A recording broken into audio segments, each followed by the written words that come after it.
బాలకృష్ణ హీరోగా 50 ఏళ్లు పూర్తి చేసుకున్న సందర్భంగా హైదరాబాద్ హైటెక్ సిటీలోని హోటల్ ట్రైడెంట్ లో జరిగిన వరల్డ్ బుక్ ఆఫ్ రికార్డ్స్ లో యూకే నిర్వాహకులు ఆయనను ఘనంగా సన్మానించారు. ఈ కార్యక్రమంలో కేంద్ర మంత్రి బండి సంజయ్ పాల్గొన్నారు.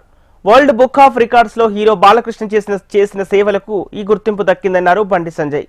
గ్లామర్ ప్రపంచంలో అర్ధ శతాబ్దానికి పైగా హీరోగా కొనసాగటం అరుదైన విషయమని, ఆ ఘనత హీరో బాలకృష్ణకు దక్కిందని తెలిపారు.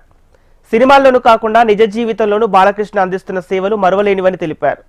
బసవతారకం ఆసుపత్రిని స్థాపించిన ప్రాణాంతక వ్యాధితో బాధపడుతున్న వేలాది మంది క్యాన్సర్ రోగులకు కాపాడుతున్నారని చెప్పారు. భారతీయ చలనచిత్ర పరిశ్రమలో ఈ పురస్కారానికి ఎంపికైన తొలి నటుడిగా బాలయ్య ఎంపిక కావటం వాళ్ళందరికీ గర్వకారణమని బండి సంజయ్ తెలిపారు. చాలా సంతోషం. వారికి వరల్డ్ బుక్ ఆఫ్ రికార్డ్స్ లో యూకే సంబంధించి 50 సంవత్సరాలు నిర్విఘ్నంగా నిరంతరంగా సినీ చరిత్రలో 50 సంవత్సరాలు పూర్తి చేసుకున్న సందర్భంలో వారిని గుర్తించి వారికి అవార్డు ఇవ్వడం చాలా సంతోషం. ఇది తెలుగు ప్రజల యొక్క గర్వకారణంగానే భావిస్తాను.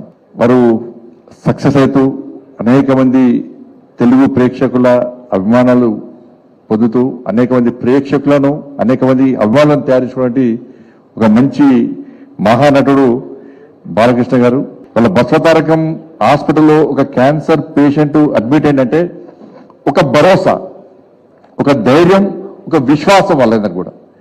అటువంటి ఒక మంచి హాస్పిటల్ ద్వారా ఇవాళ సేవ చేసే ప్రయత్నం చేస్తున్నారు. ఇప్పుడు తెలిసి నాకు ఆంధ్రప్రదేశ్లో కూడా తిరిగి బసవతారకం క్యాన్సర్ హాస్పిటల్ కూడా ప్రారంభిస్తుండడం నిజంగా చాలా సంతోషం.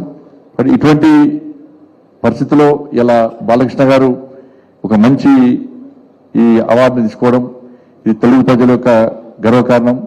ఇది తెలుగు ప్రజలకు తెలుసు. ఆవేశం వచ్చినా, ఆక్రోశం వచ్చినా, ఆనందం వచ్చినా, ఆలోచన వచ్చినా ఒక్కసారి జై బాలయ్య అంటే